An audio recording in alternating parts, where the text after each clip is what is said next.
Hello दोस्तों, मैं अनिल सोनी। गुरुत्वाकर्षण का थर्ड लेक्चर, चैप्टर 8 ग्रेविटेशन। आज हम देखेंगे गुरुत्वाकर्षण में गुरुत्वीय त्वरण में कैसे परिवर्तन होता है। गुरुत्वीय त्वरण में कैसे परिवर्तन होता है या variation of acceleration due to gravity. Variation of acceleration due to gravity है क्या, कैसे पृथ्वी पर गुरुत्वीय त्वरण का मान कितना होता है, पृथ्वी सतह से ऊपर जाने पर गुरुत्वीय त्वरण के मान में क्या परिवर्तन होता है, पृथ्वी सतह से नीचे जाने पर गुरुत्वीय त्वरण के मान में क्या परिवर्तन होता है, तथा ध्रुव पर जाने पर कहां पर पृथ्वी के ध्रुव पर जाने पर गुरुत्वीय त्वरण के मान में क्या परिवर्तन होता है। तो जैसे कि पिछले लेक्चर में हमने देखा न्यूटन का गुरुत्वाकर्षण बल का नियम, दूसरा देखा कि गुरुत्वीय नियतांक तथा गुरुत्वीय त्वरण में संबंध तथा अंतर। आज हम देखेंगे गुरुत्वीय त्वरण में परिवर्तन या variation of acceleration due to gravity. तो जो गुरुत्वीय त्वरण का मान होता है, किसका मान बेटा, गुरुत्वीय त्वरण का मान अलग अलग स्थानों पर कैसा होता है, अलग अलग होता है। अलग अलग स्थानों पर कैसा होता है, अलग अलग होता है। जैसे हम जैसे जैसे ऊपर जाते जाते हैं तो गुरुत्वीय त्वरण के मान में क्या होती जाती है, कमी होती जाती है। जैसे जैसे पृथ्वी के गहराई में जाते जाते हैं तो गुरुत्वीय त्वरण के मान में क्या होती जाती है, कमी होती जाती है। जैसे ही हम क्या करते हैं बेटा, गुरुत्वीय त्वरण विषुवत रेखा से, कहां से, विषुवत रेखा से कहां पर जाते हैं, ध्रुवों पर। ध्रुव मतलब पृथ्वी के छोर पर, पोल पर अगर जाते हैं, कहां से, विषुवत रेखा से पृथ्वी के पोल पर अगर जाते हैं तो गुरुत्वीय त्वरण का मान क्या होते जाता है, बढ़ते जाता है। तो कैसे बढ़ता है और उसकी वैल्यू कहां पर जीरो होती है, कब एस्केप वेलोसिटी होती है ना, कब एस्केप वेलोसिटी होती है और कब गुरुत्वीय त्वरण की वैल्यू जीरो कहां पर होती है, पृथ्वी के केंद्र पर। कहां पर बेटा, पृथ्वी के केंद्र पर गुरुत्वीय त्वरण की वैल्यू कितनी होती है, जीरो। कहां पर, पृथ्वी के केंद्र पर गुरुत्वीय त्वरण की वैल्यू कितनी होती है, जीरो होती है। तो गुरुत्वीय त्वरण जी का मान सभी स्थानों पर कैसा नहीं होता बेटा, सभी स्थानों पर एक समान नहीं होता है। किसका मान, गुरुत्वीय त्वरण जी का मान सभी स्थानों पर कैसा नहीं होता है, एक जैसा नहीं होता है। विषुवत रेखा से ध्रुवों की ओर जाने पर, कहां से, विषुवत रेखा से ध्रुवों की ओर जाने पर गुरुत्वीय त्वरण के मान में क्या होने लगती है, वृद्धि होने लगती है। गुरुत्वीय त्वरण के मान में क्या होने लगती है, वृद्धि होने लगती है। उसी प्रकार से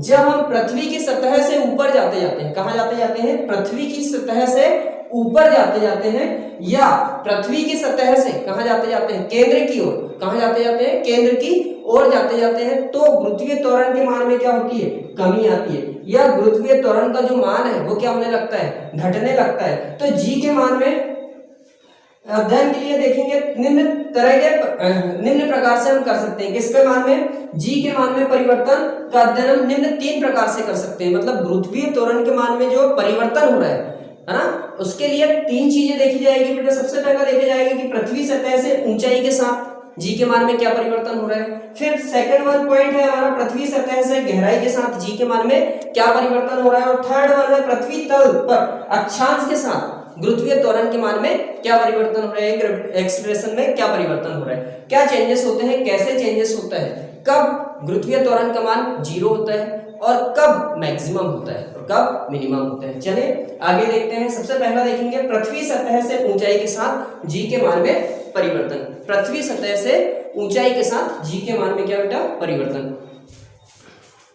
फर्स्ट पॉइंट देखिए हम, पृथ्वी सतह से ऊपर जाने के साथ जी के मान में परिवर्तन। कहां पर, पृथ्वी सतह से ऊपर जाने पर जी के मान में क्या परिवर्तन होता है। तो पृथ्वी कैसी है, गोल। पृथ्वी कैसी है, गोल। पृथ्वी कैसी है, गोल। तो पृथ्वी गोल है, तो पृथ्वी गोल है तो गोल है तो इसका मतलब यह है कि उसकी कुछ ना कुछ तो त्रिज्या होगी। अगर हम मान ले उसकी त्रिज्या कितनी है, कैपिटल आर। पृथ्वी की त्रिज्या कितनी है, कैपिटल आर, और उसका कुछ ना कुछ तो द्रव्यमान होगा। ऐसा मान लेते हैं कि इसका द्रव्यमान कितना है, कैपिटल एम।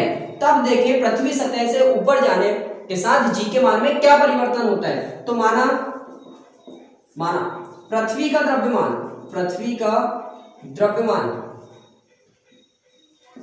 कितना है, कैपिटल एम है, तथा उसकी त्रिज्या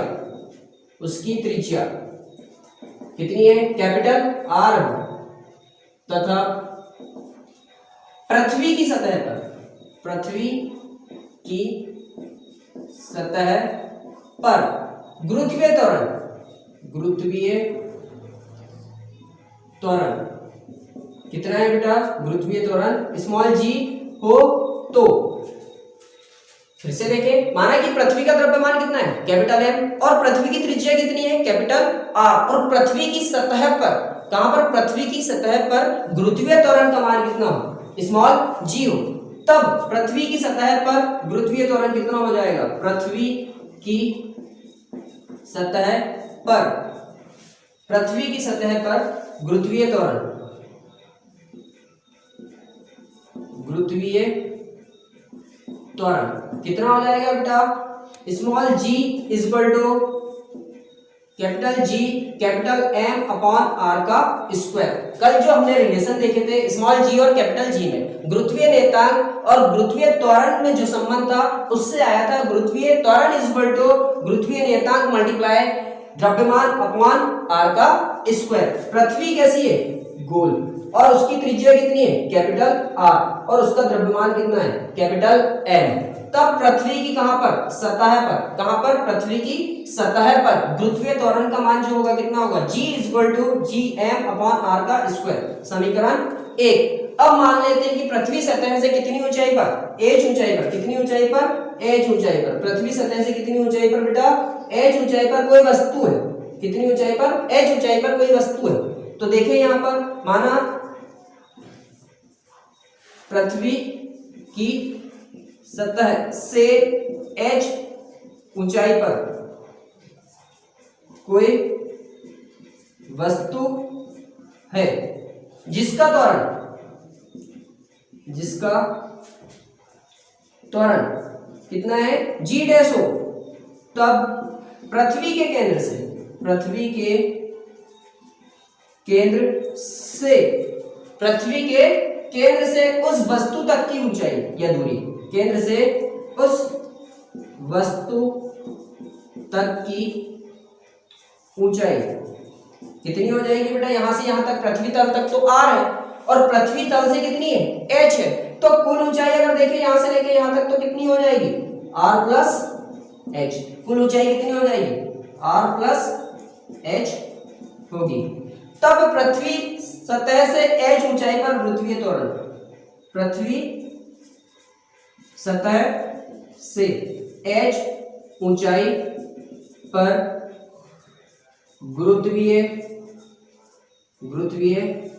त्वरण कितना हो जाएगा, हमने कितना बोला है कि g डैश है, पृथ्वी सतह से h ऊंचाई पर गुरुत्वीय त्वरण कितना है g डैश, तब g dash is equal to capital G capital M upon में r प्लस h का होल स्क्वायर। ये हमारा समीकरण 2।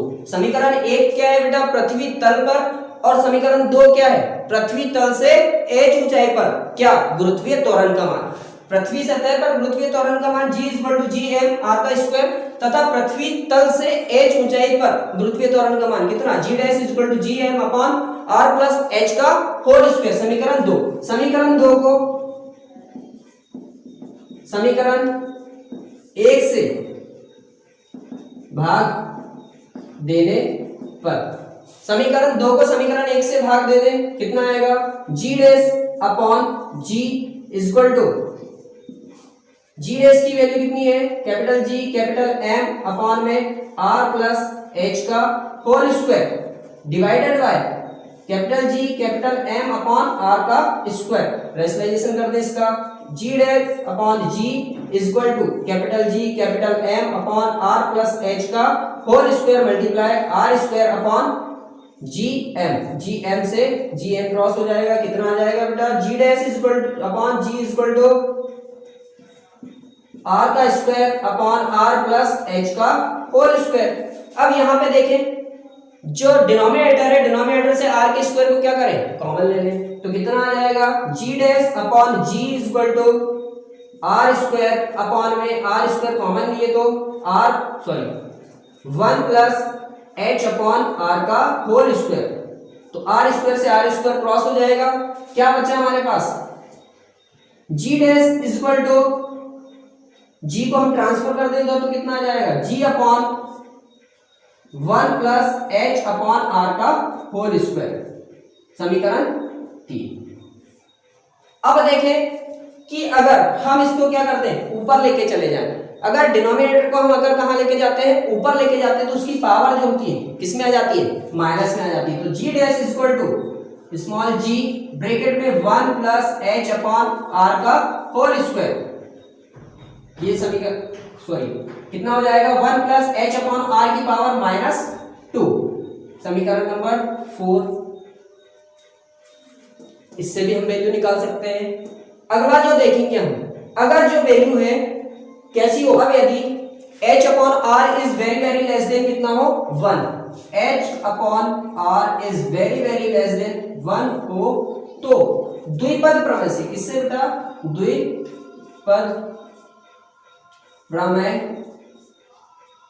प्रमेय से, द्विपद प्रमेय से क्या होगा, जो -2 है वो कहां आ जाएगा, सामने आ जाएगा। तो g dash is equal to g 1 - 2h upon r का r, कितना बेटा, 1 - 2h अपॉन r।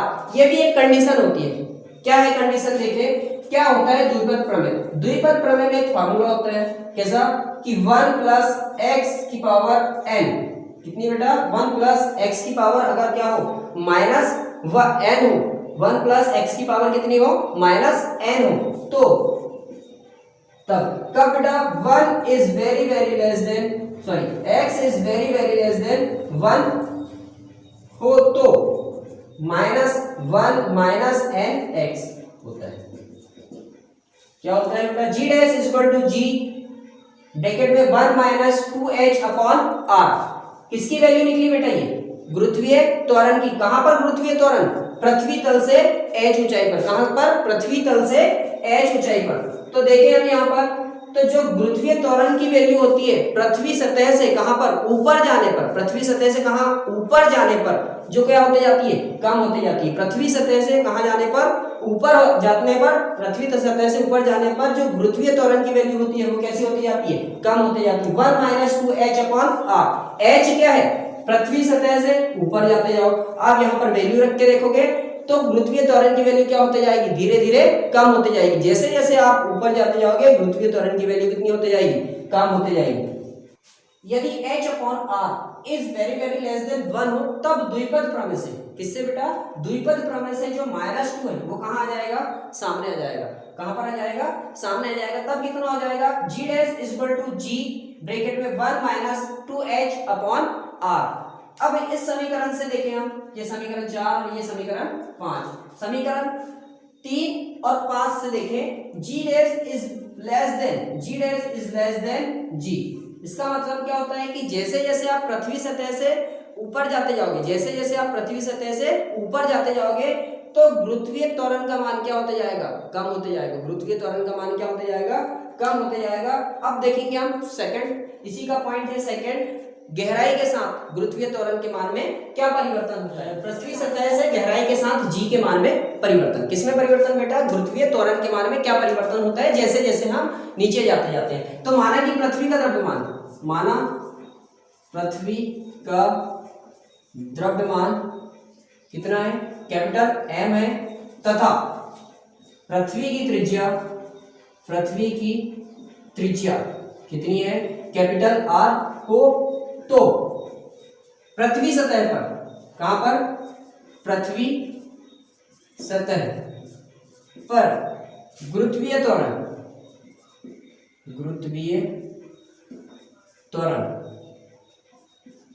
कितना हो, g होगा। अब देखें g इज इक्वल टू कितना होता है, g इज इक्वल टू होता है capital G capital M upon में r का स्क्वायर। किससे बेटा, गुरुत्वीय त्वरण तथा गुरुत्वीय नियतांक में संबंध से आया था। अब यहाँ पे देखें पृथ्वी कैसी है, गोल है, पृथ्वी कैसी है, गोल, गोल होने के साथ साथ कैसी है, ठोस भी है। पृथ्वी गोल होने के साथ साथ कैसी है, ठोस है। अगर इसकी डेंसिटी कितनी हो, कैपिटल D हो, डेंसिटी मतलब घनत्व कितना हो, कैपिटल D हो, तब ठोस गोले का द्रव्यमान, किसका द्रव्यमान बेटा, ठोस गोले का द्रव्यमान क्या होता है बेटा, ठोस गोले का द्रव्यमान, आयतन, ठोस गोले का आयतन, ठोस गोले का आयतन गुणे घनत्व,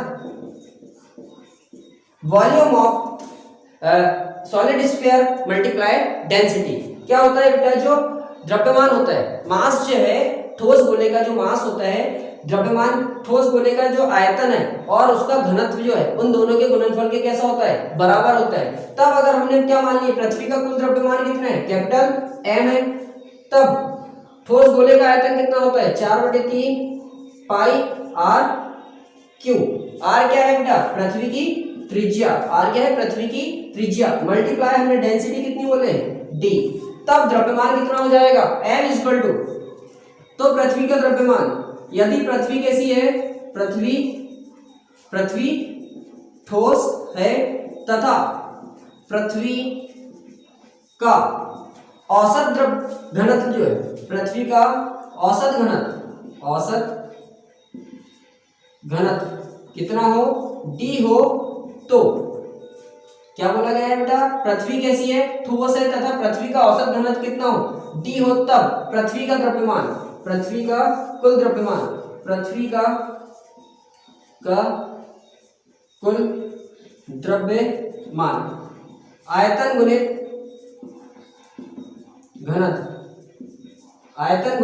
घनत्व, वॉल्यूम मल्टीप्लाई डेंसिटी। तो ठोस गोले का आयतन कितना होता है बेटा, 4/3 pi R cube, multiply density कितनी है, डी, और पृथ्वी का कुल द्रव्यमान कितना है, कैपिटल एम। तो कैपिटल एम की जो वैल्यू है हम समीकरण 1 में रख सकते हैं, हाँ ना, समीकरण 1 में रख दें तो g इक्वल टू कितना आ जाएगा बेटा, capital G 4/3 pi R cube D upon में r का स्क्वायर, r स्क्वायर से r क्यूब में से 3 कट जाएगा, कितना आ जाएगा बेटा, capital G equal to 4/3 pi G R D. ये समीकरण हम इसको ले लें 2, समीकरण 2।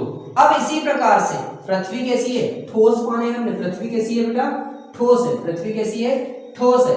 अब पृथ्वी ठोस है तो पृथ्वी ठोस और पृथ्वी से केंद्र, पृथ्वी की सतह से केंद्र तक की दूरी कितनी है, r।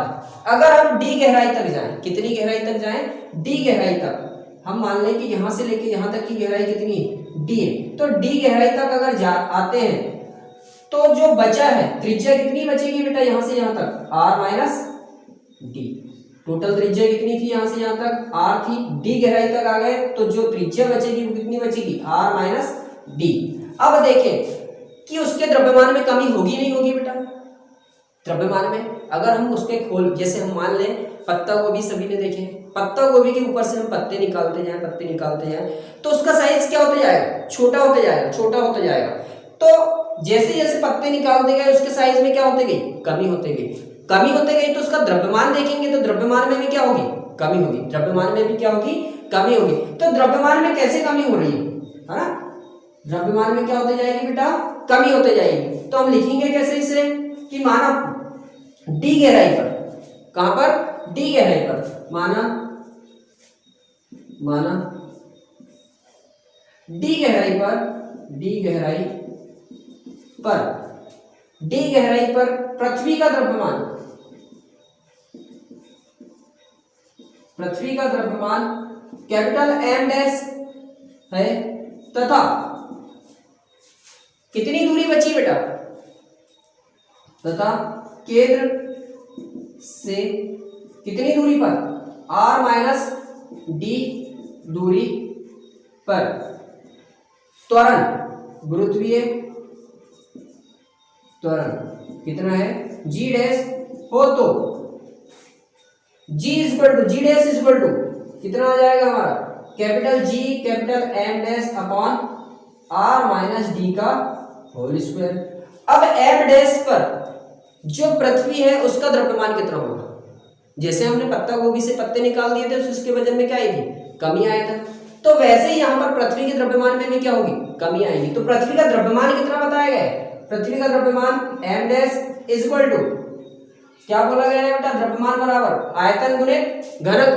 तो आयतन कितना हो जाएगा बेटा, d गहराई पर पृथ्वी का आयतन, d गहराई पर पृथ्वी का आयतन कितना होगा, 4/3 पाई r माइनस डी का क्यूब इंटू डेंसिटी जो है, तो डेंसिटी तो एक जैसी होगी, हमने कैसी औसत घनत्व कितना माना है, डेंसिटी कितनी मानी है, d, तो कितना आ जाएगा, मल्टीप्लाई कैपिटल d।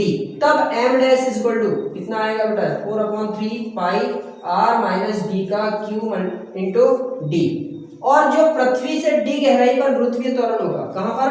पृथ्वी से d गहराई पर गुरुत्वीय त्वरण, पृथ्वी से d गहराई पर त्वरण कितना हो जाएगा बेटा?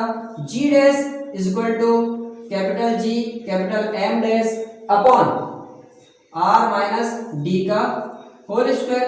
वैल्यू रख दे बेटा m डैश की, हम कितना आ जाएगा बेटा? g dash is equal to capital G bracket में 4/3 पाई r माइनस d का cube into d capital D upon में r माइनस d का स्क्वायर।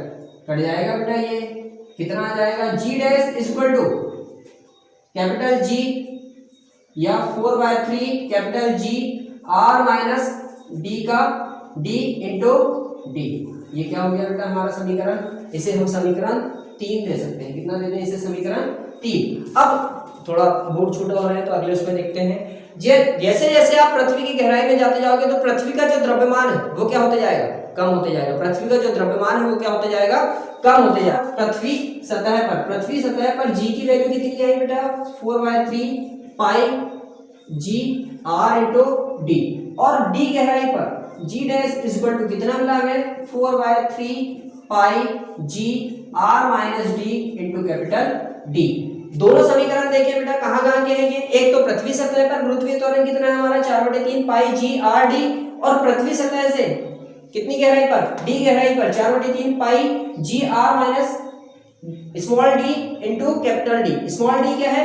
डेप्थ है, और कैपिटल D क्या है? कैपिटल D यहाँ पर डेंसिटी है, किसकी? पृथ्वी की।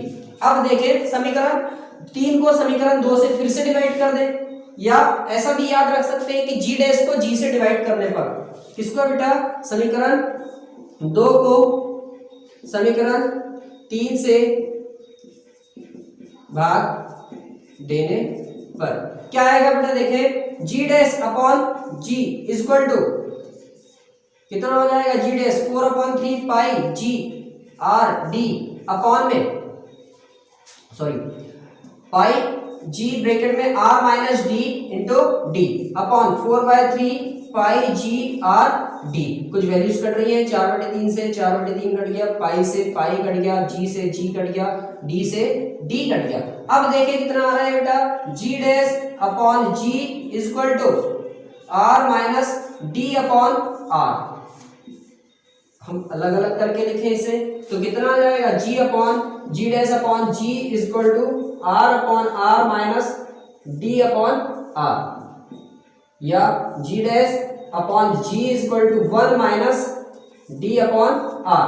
g को ट्रांसफर कर दे तो g dash is equal to g 1 minus d upon r। तो जैसे जैसे आप गहराई में जाते जाओगे, कहाँ बेटा? जैसे जैसे पृथ्वी की गहराई में केंद्र की ओर जाते जाओगे तो जो गुरुत्वीय त्वरण का मान है वो क्या होते जाएगा? कम होते जाएगा। केंद्र पर देखें, केंद्र पर कितना होगा गुरुत्वीय त्वरण का मान? कहां पर? केंद्र पर गुरुत्वीय त्वरण का मान कब? केंद्र पर जो डेप्थ है वो किसके बराबर हो जाएगी? r के बराबर, है ना? d इज इक्वल टू कितनी हो जाएगी? r हो जाएगी। तो d is equal to r समीकरण में रख दें, हम इसको समीकरण 4 दे दें। समीकरण 4 में रखने पर कितना आ जाएगा बेटा? g dash is equal to capital small g 1 minus r upon r, r से r क्रॉस हो जाएगा बेटा। तो g dash is equal to g bracket में 1 माइनस 1 कितना होता है? 0। तो g dash is equal to g multiply 0, या g डैश की वैल्यू कितनी होगी? 0। तो पृथ्वी के केंद्र पर गुरुत्वीय त्वरण का मान कितना होता है? पृथ्वी के केंद्र पर गुरुत्वीय त्वरण का मान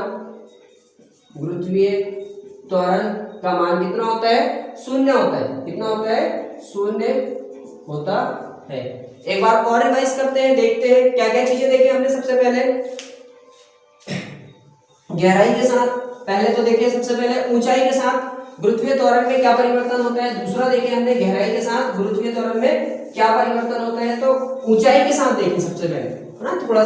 थोड़ा शॉर्ट में देखें कि ऊंचाई के साथ g के मान में क्या परिवर्तन हुआ। तो हमने क्या माने थे बेटा कि पृथ्वी कैसी है? गोल है।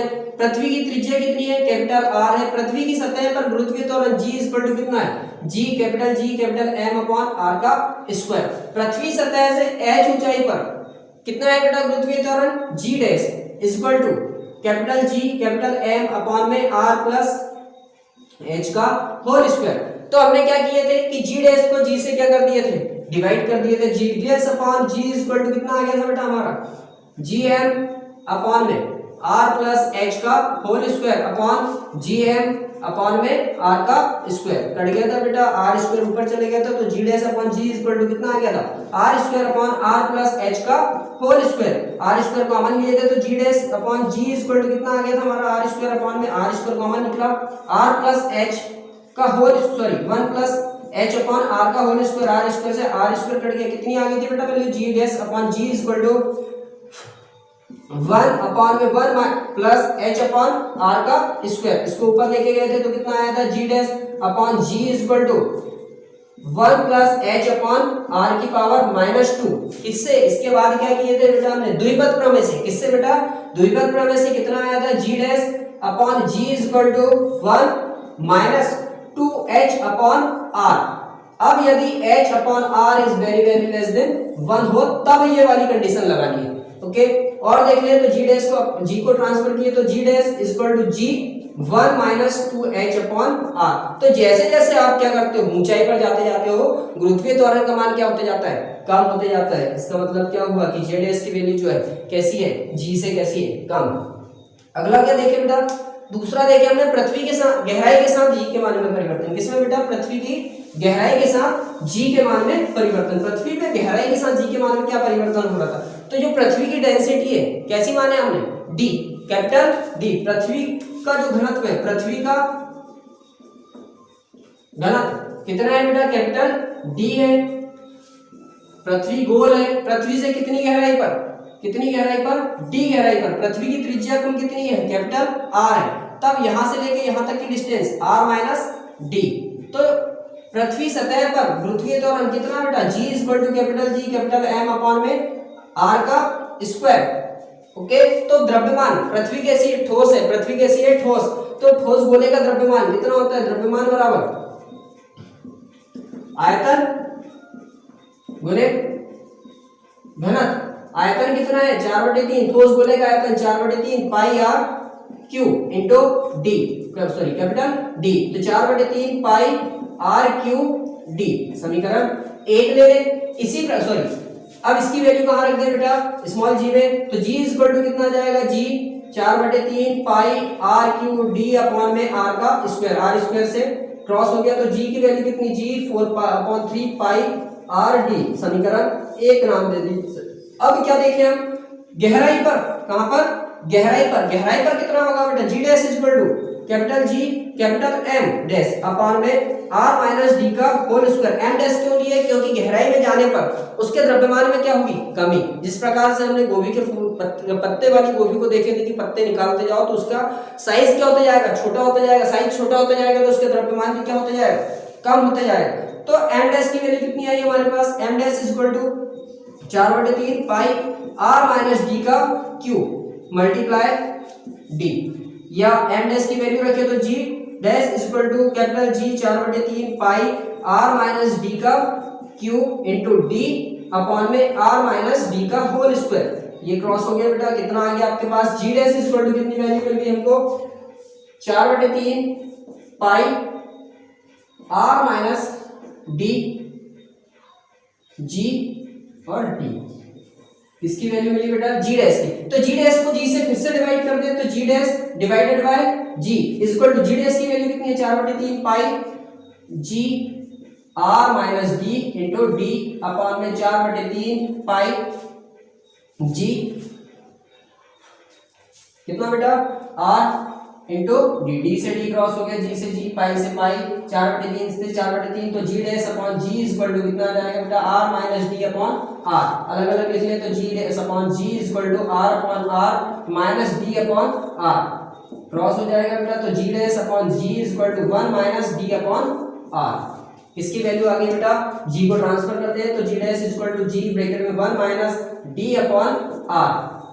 जैसे जैसे आप गहराई में जाते जाओगे वैसे वैसे गुरुत्वीय त्वरण का मान क्या होते जाएगा, कम होते जाएगा। और पृथ्वी के केंद्र पर कितना होगा, जब d इक्वल टू r हो जाए, कब बेटा जब d इक्वल टू r हो जाए तो कितना आ जाएगा G dash equal to G 1 minus R upon R, R से आर क्रॉस हो जाएगा, कितना आ जाएगा 1। तो G dash equal to G 1 minus 1 या G dash equal to G multiply 0। G dash की वैल्यू कितनी हो जाएगी पृथ्वी के केंद्र पर 0।